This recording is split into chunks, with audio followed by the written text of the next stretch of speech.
Nous avons consacré cette année un programme au cinéma de Suzanne Sontag, sa filmographie presque complète, pas tout à fait. Et je vais donc demander à Lucinda de nous rejoindre, si elle le veut bien, par visioconférence. Bonjour. Bonjour Lucinda. Nous sommes réunis à Créteil, à la Maison des Arts, pour la 44e édition du Festival international de films de femmes de Créteil. Et aujourd'hui, toute la semaine, nous rendrons hommage à Suzanne Sontag à travers son cinéma. C'est pour cela que nous vous avons sollicité et je vous remercie de votre présence. Nous sommes très honorés que vous ayez accepté. Nous allons vous poser quelques questions, mais je voudrais d'abord vous présenter nos invités, nos autres invités sur place. Aurélie Ledoux, qui est donc une universitaire, maître de conférence au département des arts du spectacle de l'Université de Paris-Nanterre, qui a consacré un colloque en septembre 2021 avec Antoine Debec, hélas absent aujourd'hui, sur Suzanne Sontag. Elle nous fera donc une présentation du rapport de Suzanne Sontag au cinéma. À ses côtés, Dominique Bax, qui est actuellement directrice du festival Jeune Public de Brunois et qui fut directrice d'un festival formidable, théâtre-cinéma, organisé à Bobigny de 1990 à 2017. Et en 2011, Dominique a fait une rétrospective quasi complète des films de Suzanne Sontag.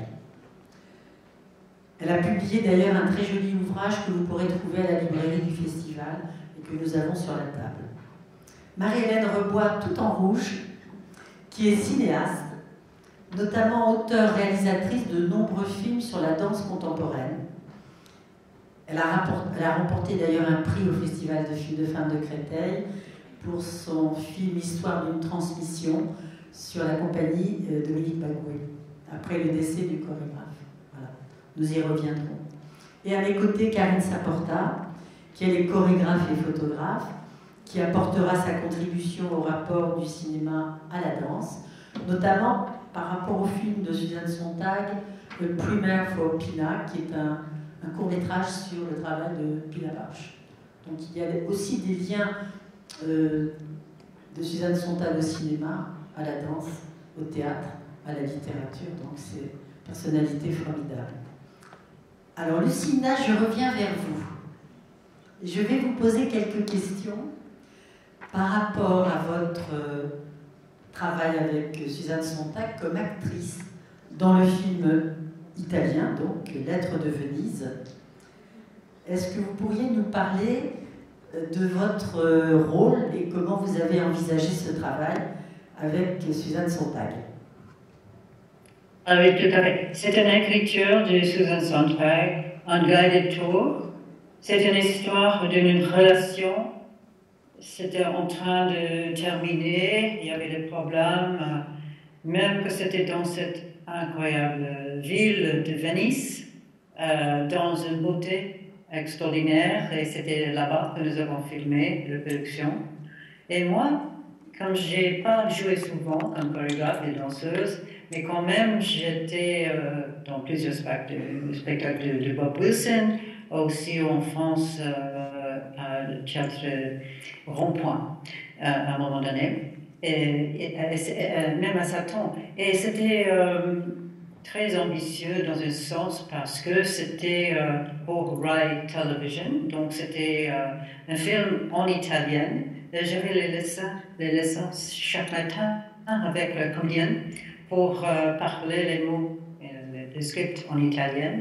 De toute façon, l'histoire, c'est vraiment cette histoire d'une relation qui était dans une période difficile, et j'étais très contente d'avoir la direction de Suzanne Sontag parce que c'était son écriture et elle a voulu que je sois là pour le film, même que j'étais une expérience totale comme danseur et pas du tout comme actrice.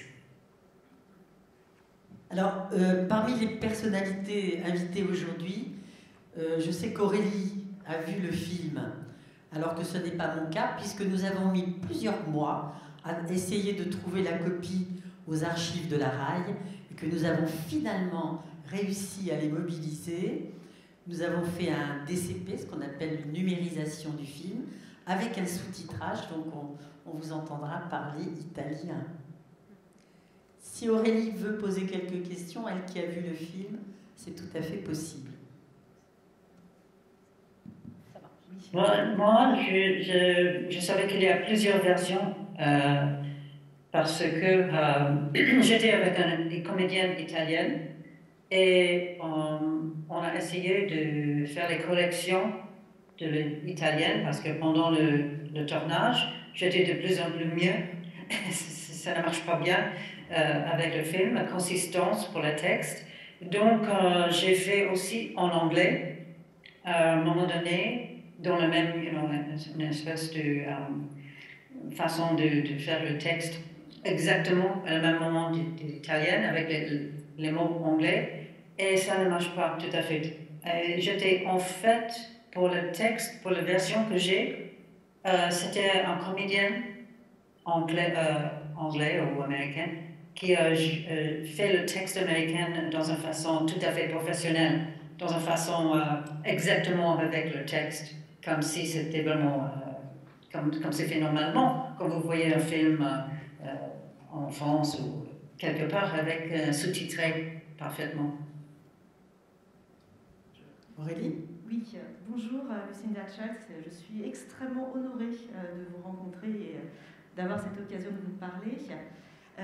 Oui, je voulais, moi, vous poser une question sur la part éventuelle d'improvisation qui a eu lieu au cours de ce tournage, parce que je pense notamment à ces très belles séquences où vous dansez dans Venise, et puis tous ces moments où, en fait, ce qui est l'objet central de ce récit, c'est votre corps, c'est-à-dire votre démarche, votre déambulation dans Venise. Et je voulais savoir dans quelle mesure c'était des choses qui étaient programmées, prévues en avant, ou si au contraire il y avait eu des moments comme ça, de choses impromptues, saisies par la caméra, de manière improvisée. Oui, j'étais très amie avec Susan Sontag et j'avais confiance qu'elle a proposé cette histoire pour un petit morceau de danse, même improvisé, même dans un endroit, c'est pas du tout un endroit pour danse, nous étions à côté d'un canal, et puis, mais j'avais envie de le faire, et avec la compréhension qu'elle n'était pas obligée de le mettre dans le film, mais elle a aimé ce morceau, et ce petit moment avec la danse, et le mettre vraiment dans le film. Et je pense que c'est intéressant, même que c'était pas tout à fait à côté de le caractère, comme j'avais expliqué tout à l'heure, qu'elle était dans un malheur avec une relation qui était en train de tomber. Alors peut-être une petite question, Lucinda, sur les autres films que Susan Sontag a réalisé, puisque son premier film, qui s'appelle Duo pour Cannibal, date de 1969, il est dans notre programme. Ensuite, elle a fait Les Gémeaux en 1971, c'est un film qu'on va aussi montrer. Lettres de Venise, bien sûr, et puis ce fameux film Introduction à Pina, qui est un court-métrage sur le travail de Pina Bausch. Est-ce que vous connaissiez ces autres films ? Je connais, oui, un peu, parce que c'est pas présenté souvent. Parfois, au musée moderne à New York, mais c'est pas souvent. Et le dernier film, je n'ai pas encore vu, que vous parlez du film de Pina Bausch. Et donc, je savais que Susan adorait cette possibilité, cette option de faire des films. Elle a voulu faire beaucoup plus, j'imagine, si c'était possible, mais ce n'est pas facile à ce moment-là, comme elle est très connue comme écrivain. Et c'était comme si, comme une femme, elle a besoin d'avoir un métier et pas les autres. Et elle pense que c'est difficile de trouver la permission de faire son travail. Et même dans le domaine du théâtre, elle a voulu faire beaucoup de choses là-bas, avec Adriana Asti, par exemple, qui joue pas uniquement dans les pièces de Susan Sontag, mais dans les films aussi. Et elle jouait aussi, elle fait la pièce avec Bob Wilson, avec qui je travaille maintenant, pour Alice, un spectacle. Et elle prend un grand plaisir de faire ce genre de travail dans le domaine du théâtre et du film. Et c'est comme ça que je peux répondre. Je vais passer la parole peut-être à Karine Saporta, qui, je vois, réagit assez d'accord avec vous sur le rapport qu'on peut avoir parfois d'être à la fois chorégraphe, cinéaste, photographe, écrivain. Et donc, dans le cas de Suzanne, qui avait tous ces talents, probablement la profession ne lui a pas vraiment fait de cadeau. Est-ce que Karine, tu voudrais contribuer sur cette difficulté parfois qu'ont les artistes d'avoir plusieurs talents et de ne pas être reconnus entièrement pour leurs talents multiples? Oui, tout à fait. Lucinda Childs, je suis extrêmement flattée et émue de vous parler. Je vous ai vu danser au Théâtre des Champs-Élysées. Je pense une des premières fois où vous étiez passée. Donc je suis très touchée.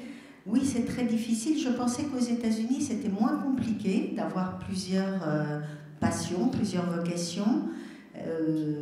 J'aimerais bien vous entendre à ce sujet et vous demander de quelle manière, selon vous, la démarche de Suzanne Sontag dans ces années-là était connectée avec le monde de la création chorégraphique.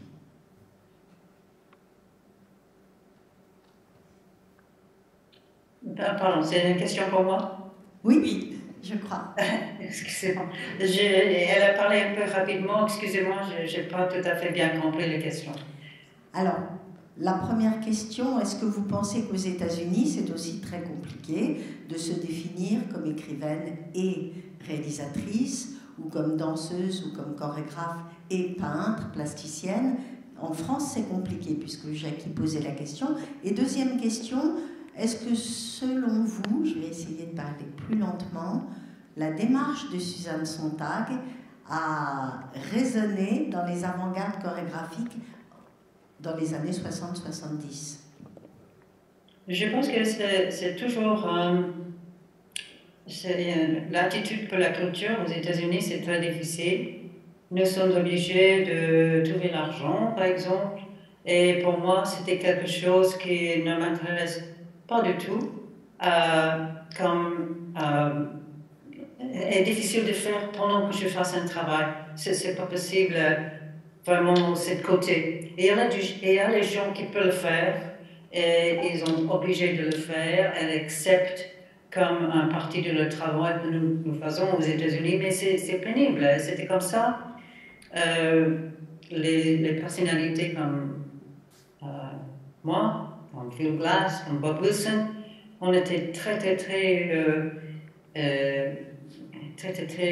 heureux que c'est possible d'avoir l'option de travailler ailleurs, d'être invité en France par exemple, si souvent, et d'avoir les coproductions, les productions commandées même en France. Et je pense qu'aux États-Unis, cette histoire pour les femmes, c'est difficile de dire c'est uniquement une question pour les femmes. C'est juste une question au moins totale pour ce métier. Que nous sommes tous dans le même endroit, dans le domaine de chorégraphie et les danseurs, d'avoir l'espérance de garder comme niveau notre forme d'art. Et c'est que ça, c'est pas entertainment, c'est vraiment quelque chose. Et c'est aussi une question, pas uniquement pour la présentation et la production, c'est même pour les danseurs, qu'ils ont les conditions bien, la façon de faire son travail bien, dans une façon complètement professionnelle. Nous luttons toujours pour le niveau acceptable. Et je pense que c'était vraiment un peu partout dans la profession, mais je pense qu'aux États-Unis, c'est tellement difficile. J'avais même une histoire avec le politicien. On dit nous n'avons pas une maison de la culture, nous n'avons pas même un ministère de la culture aux États-Unis. Et même dans la période difficile, dans les années 80, il y avait les politiciens, je ne sais pas le mot en français, qui dit bon, si vous êtes important, pourquoi vous ne pouvez pas trouver un sponsor? Et nous avons trouvé ça vraiment difficile. C'est comme si nous sommes obligés de faire notre métier dans cette façon. Et puis ici en France, je pense que l'attitude, et même en Europe, l'attitude pour la culture, c'est beaucoup plus fort et acceptable, et un public plus ouvert. Et donc j'avais toujours le grand plaisir d'être ici en France, mais pas en France, pour cette expérience. Merci beaucoup, Lucinda. Je vais passer la parole à Marie-Hélène Rebois, qui est donc cinéaste et qui a travaillé avec vous notamment, donc qui a consacré beaucoup de ses films à la danse contemporaine.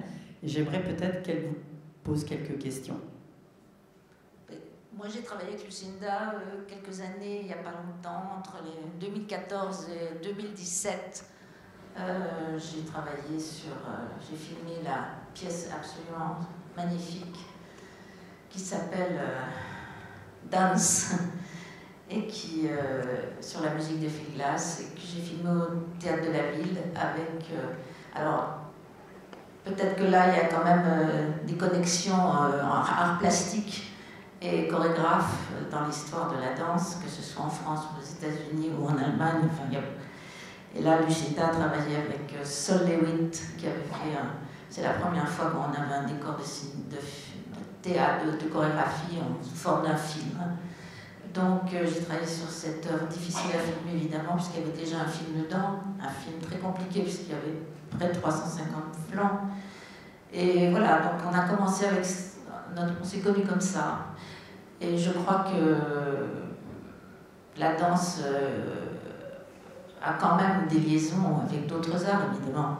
Je ne sais pas si c'est l'endroit pour parler de cette connexion sur cette pièce. Non, on va revenir à Suzanne Sontag, mais c'était important peut-être de rappeler que le cinéma a à voir avec la danse et que dans le cadre du film dont on parle, Lettre à Venise, une grande chorégraphe et danseuse est devenue actrice.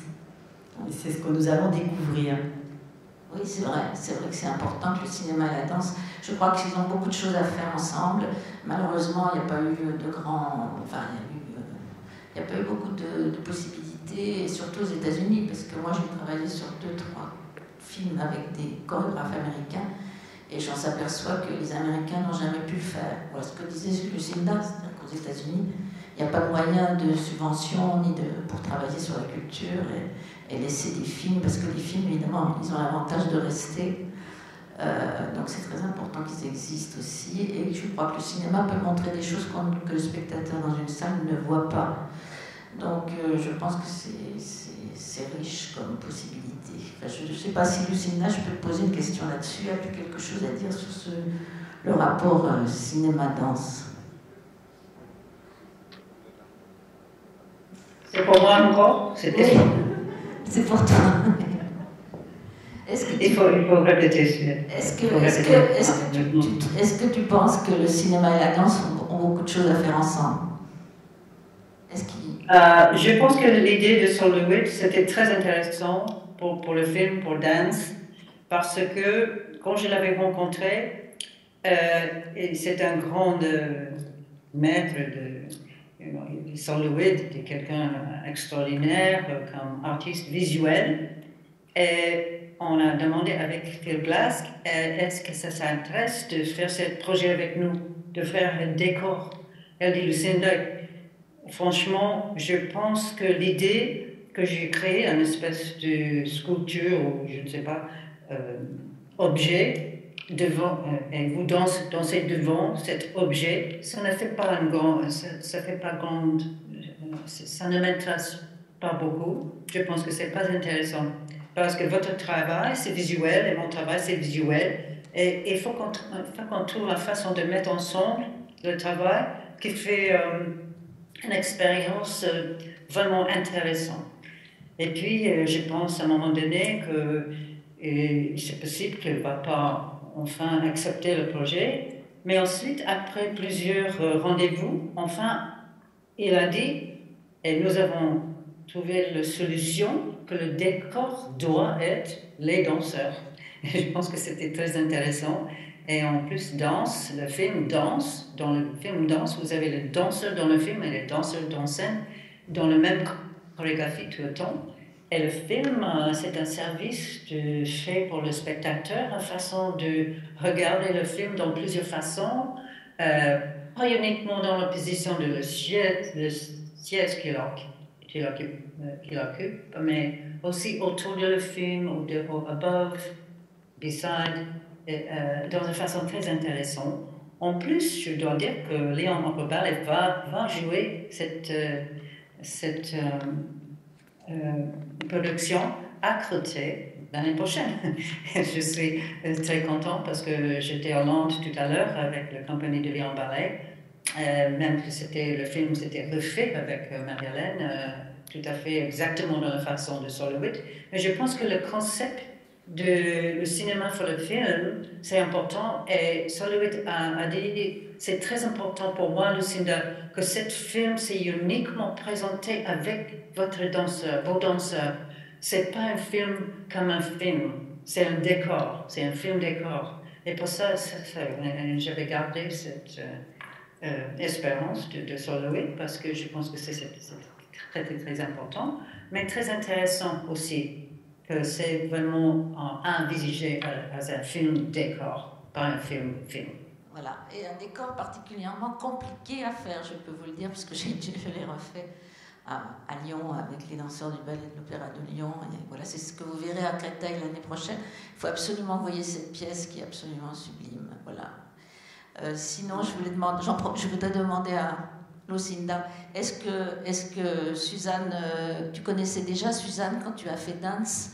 Est-ce qu'elle a vu cette pièce? Est-ce qu'elle t'en a parlé? Comment elle a réagi à cette pièce? Suzanne est venue voir Danse, oui. C'est ça la question? Oui, c'est ça. Oui, elle est extraordinaire. Elle a vu Einstein on the Beach, peut-être, je ne sais pas combien de fois, mais peut-être plus que les gens. Elle adore voir les spectacles comme ça, contemporains, mais aussi les ballets, l'opéra, etc. Et les films. Elle était toujours très, très, très intéressée par tout ça. Mais elle avait beaucoup aimé Dance, oui, elle m'a dit qu'elle avait aimé énormément Dance, le projet, avec Solowit et Ficlas. Elle a écrit quelques textes aussi sur tes pièces, non?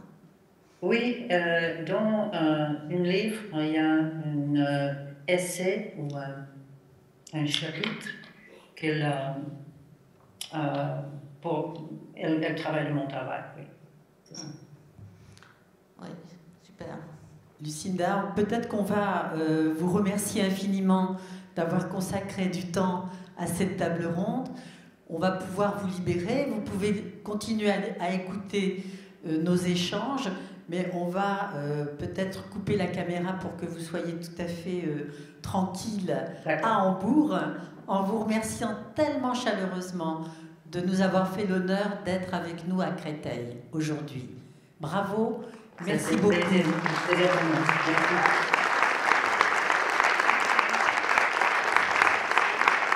infiniment, Lucinda. À bien vite. Alors nous allons donc suivre notre table ronde en donnant la parole à Aurélie Ledoux, qui va nous présenter un aspect, je pense, plus politique peut-être du cinéma de Suzanne Sontag. Oui, merci beaucoup Jackie.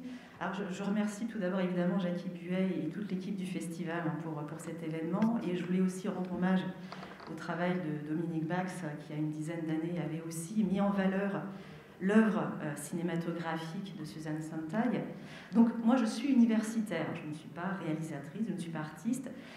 Je suis maîtresse de conférences en cinéma au département d'art du spectacle de Paris-Nanterre. Et ma rencontre avec la pensée de Suzanne Sontag, elle s'est faite tout d'abord en tant qu'étudiante, quand j'étais en philosophie. Et ça a été vraiment quelque chose de très important pour moi, parce que je l'étudiais par rapport aux questions qui allaient devenir après mes domaines de spécialité, c'est-à-dire la question de l'image en tant que vecteur aussi des tragédies de l'histoire humaine et de l'histoire, avec sa grande H, comme on dit. Et moi, je travaille sur les aspects politiques, les usages politiques de l'image filmique. Et par la suite, quand je suis devenue professeure, quand j'ai enseigné à Nanterre, je me servais des textes de Sontag auprès de mes étudiantes et de mes étudiants pour questionner justement le rapport du cinéma à la mémoire, à l'histoire, à l'événement, dans tout ce qu'il peut avoir notamment de douloureux, d'effroyablement douloureux. Et m'est apparu très vite, en lisant Sontag, que le cinéma occupait une place transversale dans son œuvre, au double sens du terme. Transversale parce qu'on en trouve la présence fantomatique dans quasiment tous ses textes, et parce que du début à la fin, il en est question, même si, et c'est justement ça qui est troublant, Sontag n'a pas écrit de grands textes sur le cinéma, comme elle l'a fait par exemple sur la photographie. Et pourtant, si on lit ces textes, il y en a 2 grands textes sur la photo chez Sontag, qui est son fameux Sur la photographie, qui est publié en 1977, puis Devant la douleur des autres, qui est l'un de ses tout derniers écrits. En même temps, en parlant de la photographie, elle ne cesse de mentionner le cinéma. Et ce qui donc est frappant, c'est cette espèce de dissymétrie entre finalement ce qui nous reste dans la postérité de Sontag aujourd'hui et l'intérêt, le souci constant qu'elle a eu vis-à-vis du cinéma. Et on peut, voilà, il y a plusieurs dimensions. Celle que je voudrais évoquer en premier, c'est celle qui chronologiquement fait partie aussi de sa formation, c'est sa cinéphilie, qui est à prendre vraiment au sens le plus fort du terme, c'est-à-dire son sens historique, qui est lié à une génération, en gros celle des années 1950, où il y avait un rapport au cinéma qui a été tellement passionné, tellement fort, qu'il était différent finalement de l'amour ou de l'intérêt qu'on peut avoir pour d'autres formes artistiques, en ce qu'il était intrinsèquement lié finalement à l'idée de la vie, de l'existence, dans ce que ça a de plus charnel et sensuel. Et donc le journal de Suzanne Sontag a été publié, et on rend parfaitement compte, c'est-à-dire quelque chose qui est très amusant, et puis en plus qui rejoint peut-être des habitudes très contemporaines, c'est-à-dire que Suzanne Sontag, c'est quelqu'un qui fait des listes. Et elle fait des listes de ce qu'elle a lu, mais elle fait aussi des listes des films qu'elle a vus. Et il y a comme ça des carnets de son journal qui sont impressionnants parce qu'on voit qu'elle voit un nombre de films considérable. Et parfois 4 par jour, enfin, et elle en voit quasiment tous les jours. Et en plus, ce qu'il faut savoir, c'est que Sontag est aussi peut-être la plus française des intellectuelles américaines, c'est-à-dire que cette formation cinéphilique-là, elle l'a vécue là où ça se passait, c'est-à-dire en France, à Paris, puisqu'elle vient passer une première année, elle y reviendra très souvent, elle est enterrée au cimetière de Montparnasse. Elle passera une première année en 1957-1958 où elle dévore le cinéma, et cette expérience, elle rendra compte un peu plus tard dans un de ses textes qui s'intitule en français « Un siècle de cinéma », mais qui est une traduction très différente du titre anglais, qui en fait devrait être traduit « Le déclin du cinéma, sa disparition », où Sontag a des mots très beaux, très forts pour décrire cette passion cinéphilique qu'elle a eue. Et notamment, elle écrit que pour elle, le cinéma, c'était justement une expérience. Elle dit, c'est là où on apprenait comment il fallait fumer, comment il fallait porter son impair, comment il fallait embrasser.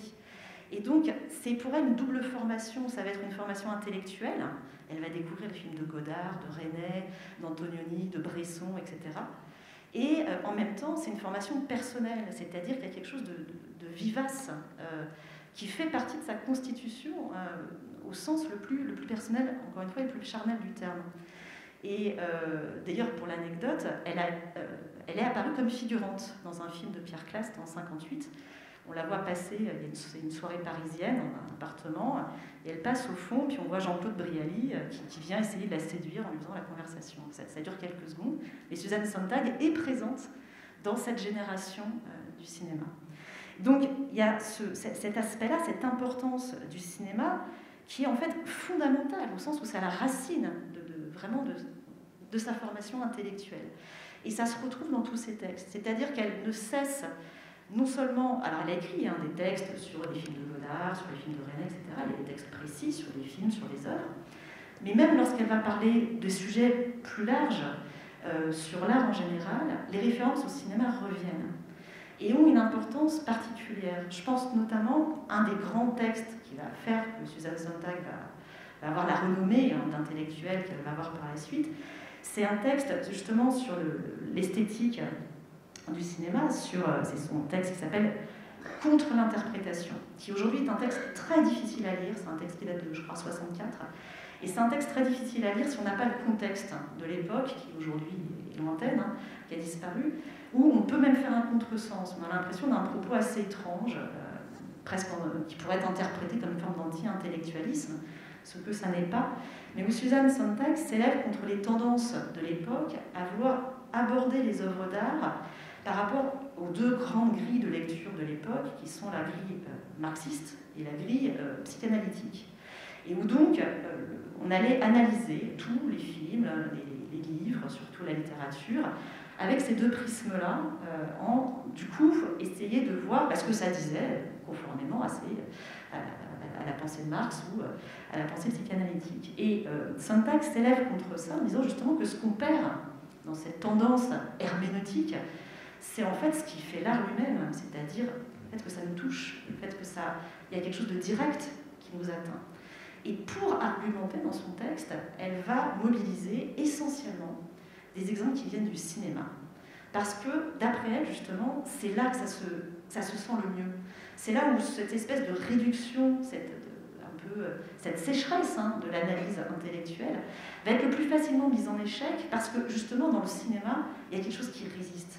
Ce qui nous appelle au cinéma, c'est quelque chose qui a à voir avec une forme de séduction, une forme de désir. Et par exemple, elle parle de l'année dernière à Marienbad, d'Anna René, et elle dit, de toute façon, Rob Grier, qui est le scénariste du film, et Anna René, eux-mêmes ont dit, il ne faut pas interpréter le film. Et elle le prend comme exemple, justement, et elle a cette formule, je crois, elle parle de la troublante intensité de ces images. C'est-à-dire, justement, ce qu'il s'agit de voir à travers le cinéma, c'est ce qu'elle va défendre, elle, dans sa conception de l'art, c'est-à-dire le trouble, le fait que résiste quelque chose qui sera irréductible aux mises en discours. Et c'est là que le cinéma peut être très important. Et voilà, exactement. Et donc... par rapport à la danse. Oui, oui. Des choses qu'on ne voit pas forcément. Oui, exactement.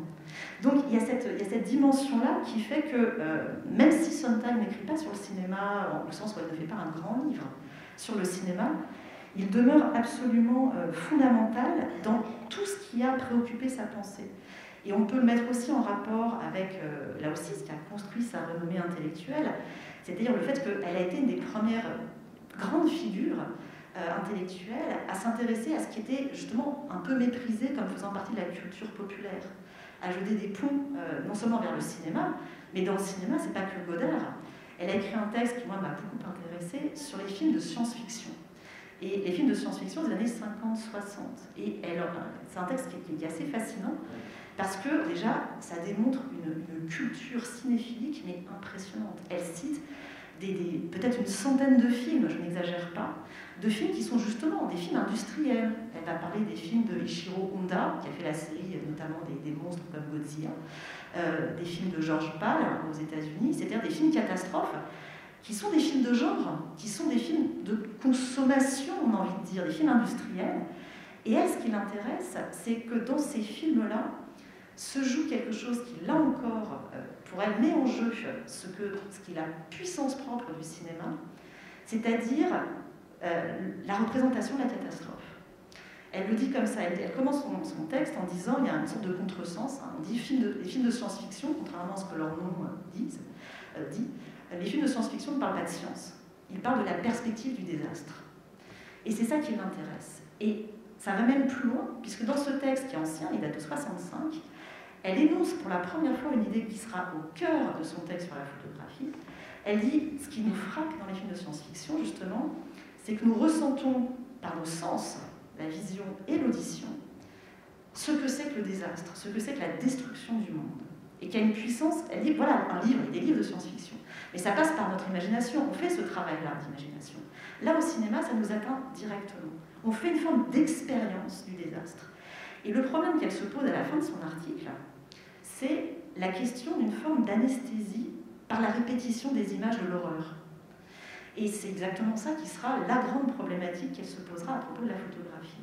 C'est-à-dire, et c'est ça qui moi m'avait séduite, d'ailleurs, en tant qu'étudiante, quand je lisais son essai sur la photographie, c'est-à-dire en fait cette espèce d'exigence politique et éthique dans notre rapport aux images.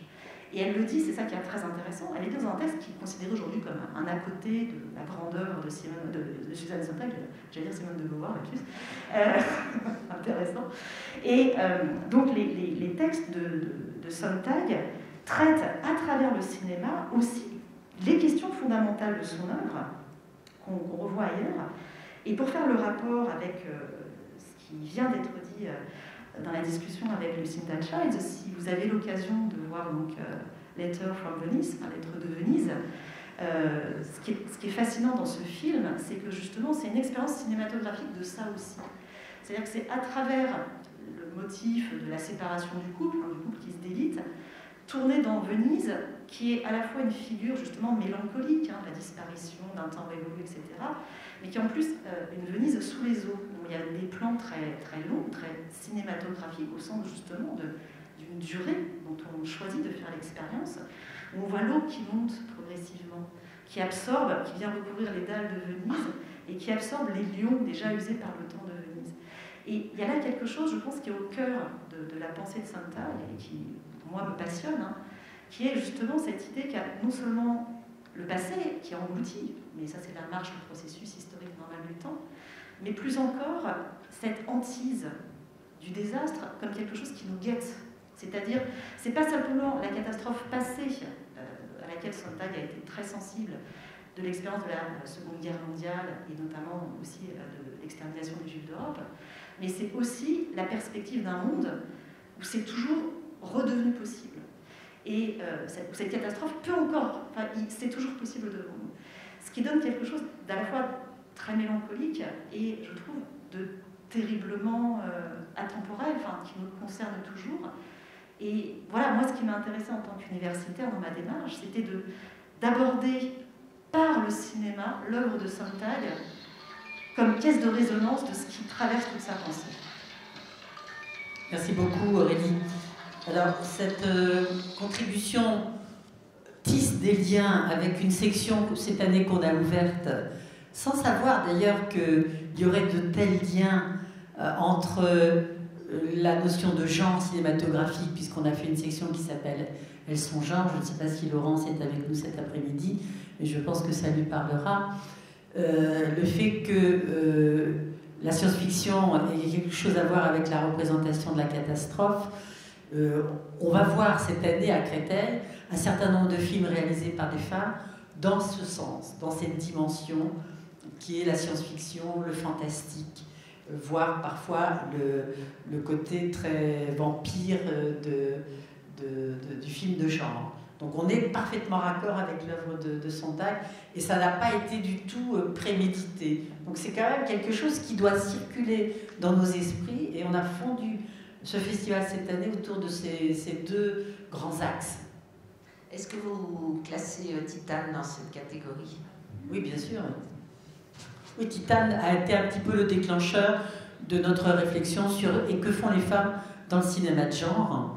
Et c'est pourquoi on a créé cette section cette année, qui est tout à fait raccord avec l'œuvre de Sontag. Et merci beaucoup Aurélie. Alors je vais passer la parole à Dominique Bax, qui a donc été longtemps responsable de ce magnifique festival à Bobigny, théâtre et cinéma, et qui a en 2011 rendu hommage à l'œuvre de Sontag, non seulement en programmant la rétrospective de ses films, mais aussi en mettant en valeur un certain nombre de ses textes. Oui, le but du festival théâtre-cinéma, c'était à la fois de présenter l'intégrale des films d'un auteur ou d'un réalisateur, mais de présenter un côté un peu méconnu d'un écrivain, par exemple. Donc c'était le cas pour Suzanne Sontag, puisqu'on la connaissait vraiment comme écrivain, mais très peu comme cinéaste. Donc tu as rappelé tout à l'heure, Jackie, les films qu'elle a fait, notamment il y a 2 films qu'elle a réalisés, Duo pour Cannibal en 69 et Les Gémeaux en 70, dans lequel elle a offert un rôle magnifique à Laurent Terziès, et qui a quand même qui ont eu tous les deux une reconnaissance internationale, puisque les 2 films ont été présentés à la quinzaine des réalisateurs. Ce qui était assez rare pour des films réalisés par un écrivain. Voilà. Et une femme à l'époque. Voilà. Donc, comme ma voisine a bien parlé, je ne vais pas redire. Je voulais, moi, juste vous parler de 2 films qui sont La déchirure. Enfin, voilà, puisque Susan Sontag était aussi très engagée politiquement.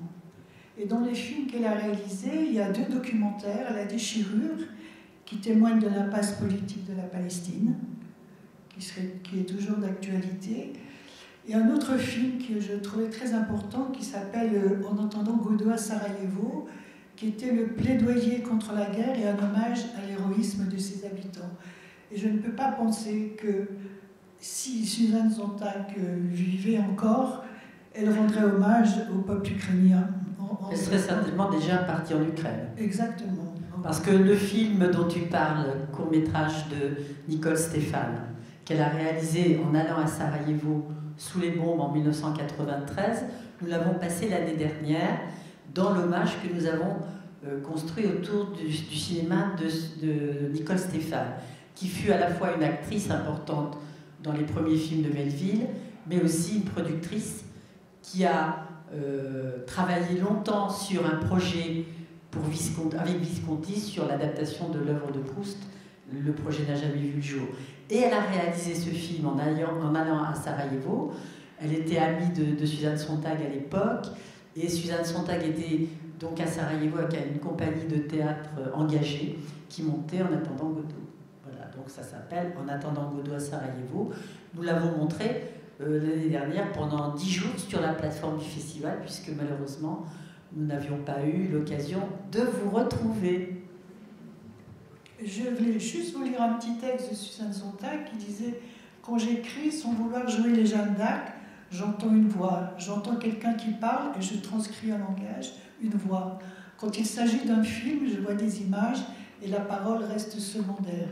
J'écris directement le découpage avec toutes les indications techniques, tout est dans ma tête jusqu'au moindre mouvement des acteurs. » Alors cet après-midi, vous allez voir donc à l'issue de cette table ronde un film sur Susan Sontag qui a été réalisé par une américaine qui s'appelle Regarding Susan Sontag, qui fait plus d'1 heure. Et puis ensuite, à 18h30 dans cette même salle, vous verrez A Primer for Pina. Donc Karine sera avec nous, et Lettres de Venise, le fameux film où vous retrouverez Lucinda Child en actrice dansant dans Venise. Alors voilà, je ne sais pas si vous voulez ajouter des éléments à cette biographie, à cette filmographie, Karine.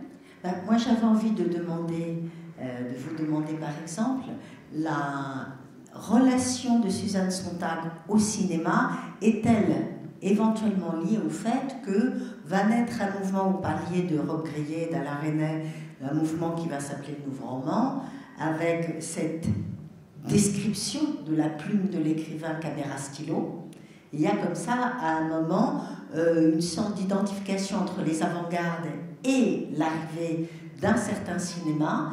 Et moi, je pense qu'il est peut-être important de souligner que le poids du roman, le poids de l'écriture, particulièrement l'écriture européenne, enfin l'histoire récente de la littérature anglaise, de la littérature où il y a des femmes, explique peut-être que pour sortir de ce tunnel-là, on ait eu envie, Susan Sontag a eu envie de regarder du côté du cinéma. Donc en lien avec les avant-gardes, qu'en pensez-vous ? C'est une excellente question parce que, en fait, ça va plus loin. C'est-à-dire que Sontag garde de son passage en France une fascination aussi bien pour le cinéma, donc de la nouvelle vague, que pour justement le nouveau roman. C'est-à-dire qu'elle rentre aux États-Unis et se fait une sorte de... C'est l'une des grandes passeuses de ce moment-là de la culture européenne et notamment française. Et si bien même que d'ailleurs son premier roman à elle est considéré comme une espèce de tentative du nouveau roman à la française, qui ne prend guère, qui prend très mal en tout cas dans le camp du côté américain. Mais elle avait, oui, c'est ça, c'est-à-dire que je ne peux que redire ce que vous venez de très bien dire, c'est-à-dire que ça fait partie d'un ensemble, ça fait partie d'un moment de la culture qui enthousiasme absolument Sontag et qui veut elle aussi y contribuer. Alors elle en parle, de manière on va dire en tant que critique, et elle essaye d'en faire. Après, si je peux ajouter quelque chose que j'ai pas mentionné, mais qui est important aussi par rapport donc, aux personnes qui viennent découvrir peut-être l'œuvre cinématographique de Sontag, c'est que le rôle des circonstances aussi est très important à prendre en compte dans ce passage derrière la caméra. C'est-à-dire que c'est des choses qui font un peu à la fois rêver, mais qui sont rares et peut-être aussi liées à une époque.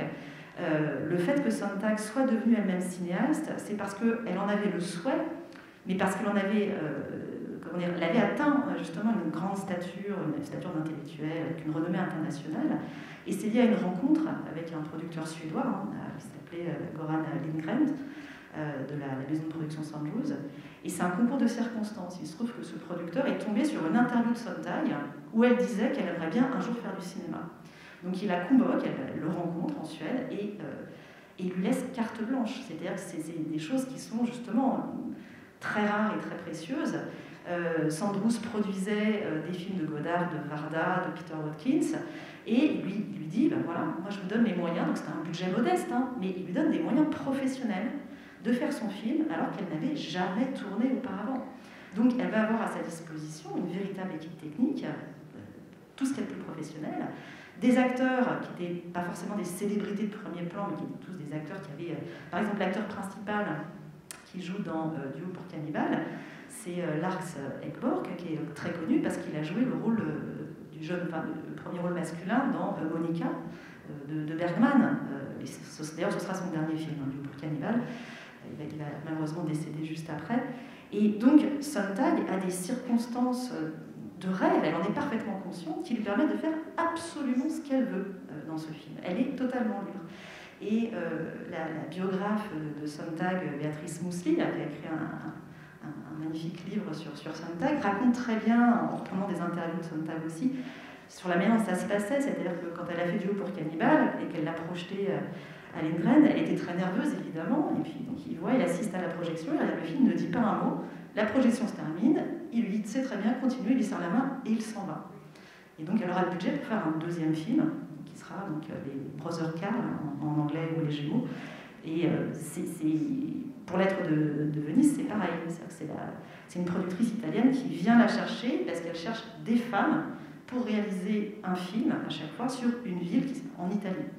Donc les circonstances jouent énormément dans l'œuvre cinématographique de Sontag et disent beaucoup de l'époque. Je ne peux que vous encourager, bien sûr, à voir tous ces films qui sont très rares. Je sais que nous avons cette année gardé une version un peu hybride du festival sur Festival Scope et que parmi des films, vous pourrez revoir Suzanne Sontag. Donc, je vous remercie infiniment de votre contribution. Peut-être quelques mots de Aurélie sur Duo pour Cannibal.